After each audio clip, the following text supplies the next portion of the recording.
Merci, Madame. On m'en avait annoncé 6. Je vais essayer de respecter votre temps. Merci, Madame la Présidente, Monsieur le Commissaire. Chers collègues, la mobilité des citoyens de l'Union européenne n'est pas une illusion. Elle est réelle et c'est pourquoi l'Union européenne compte en effet 16 millions de couples qui sont multinationaux ou qui sont internationaux. Ces couples possèdent des biens, c'est-à-dire voitures, maisons, ou bien sont titulaires de comptes bancaires dans divers pays. Et en cas de problème, c'est jusqu'à présent un vrai parcours du combattant pour trouver une juridiction qui soit efficace et acceptée, et d'autre part, pour aboutir à un juste partage des responsabilités.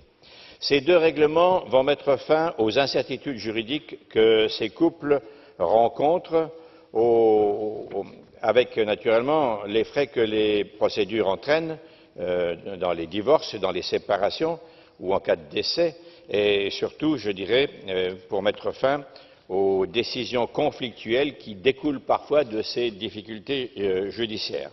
Ces textes s'appliqueront aussi bien aux couples mariés qu'à ceux ayant conclu un partenariat enregistré. Il était très difficile pour ces couples de savoir quelle juridiction allait être compétente pour régler les litiges concernant leurs biens situés dans un autre État membre, les règles variant beaucoup d'un pays de l'Union à l'autre. C'est la raison pour laquelle, lorsque ces règlements seront adoptés, les époux ou bien les partenaires pourront choisir, sous certaines conditions, la juridiction qui sera appelée à se prononcer. Il pourra s'agir du droit du pays de résidence ou bien du pays dont les couples ou les partenaires ont la nationalité, et ceci est une disposition très claire en même temps qu'elle est très souple.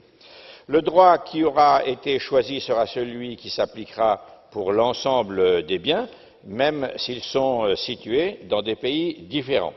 Cependant, j'insiste bien sur le fait que ces règles juridiques de chaque pays seront bien appliquées et le principe de subsidiarité sera bien respecté. En effet, ces deux règlements ne concernent pas la définition du mariage ou bien la définition du partenariat, et les droits et obligations découlant d'un mariage ou d'un partenariat enregistré continueront à être régis par le droit national.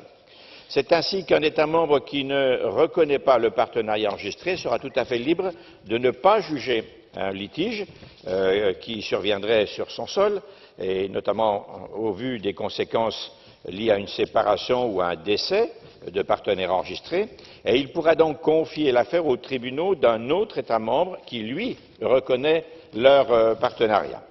Les négociations sur ces deux règlements ont été très délicates, vous le savez bien, l'accord entre les États membres devant être unanime en matière de droit de la famille.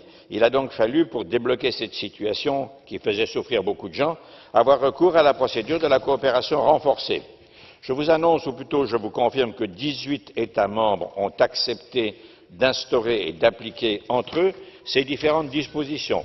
Le Parlement a donné son approbation lors de la dernière plénière en juin 2016 à la décision d'utiliser la coopération renforcée dans le cadre de ces deux règlements. Les deux règlements, c'est-à-dire régimes matrimoniaux et partenariats enregistrés, ont quant à eux été votés à une large majorité la semaine passée en commission des affaires juridiques. Il n'y avait donc aucune difficulté majeure.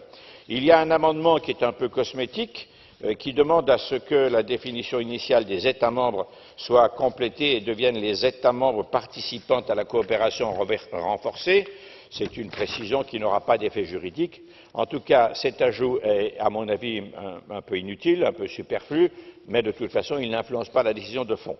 Je vous informe en conséquence que mon groupe et moi-même recommandons et avons décidé de voter contre cet amendement, car il nous paraît essentiel de ne pas mettre en cause l'intégralité de l'accord négocié difficilement par ces 18 États membres qui participent à la coopération renforcée.